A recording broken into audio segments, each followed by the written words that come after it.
Bonjour tout le monde, je m'appelle Myriam Nsouli, je suis masterante en lettres françaises à l'université Saint-Joseph de Beyrouth.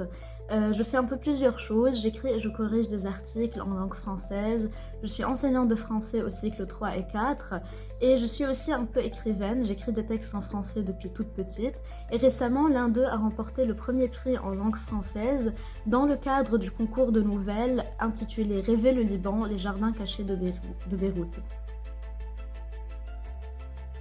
Si je veux parler de mon rapport à la francophonie et à la langue française, je dirais qu'il a été assez précoce.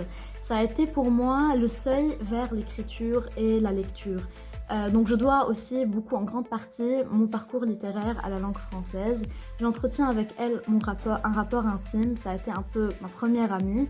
Et je la trouve aussi très belle, j'ai un rapport esthétique, un penchant naturel vers elle. Si je veux parler du contexte libanais, je dirais que nous avons récemment vécu dans un climat d'incertitude sécuritaire et économique constant. Et finalement, tout ce qui nous reste, c'est la culture.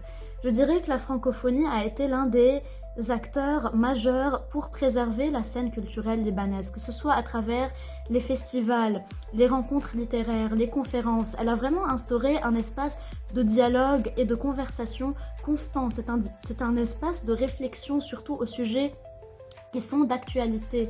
Et je trouve qu'en tant qu'enseignante, j'ai le pouvoir d'agir directement sur la façon avec laquelle la francophonie et la langue française sont vécues et reçues par la nouvelle génération.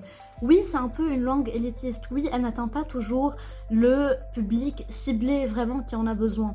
Mais je trouve que si on trouve un moyen, et c'est faisable, de dynamiser la langue française, de déstructurer les stéréotypes qu'il y a autour, que ce soit à travers la musique d'aujourd'hui, à travers les rencontres littéraires, à travers le numérique aussi, on peut trouver un moyen de donner à la nouvelle génération et aux Libanais aussi ce dont ils ont vraiment besoin, un espace d'écoute et aussi un moyen de respirer un peu.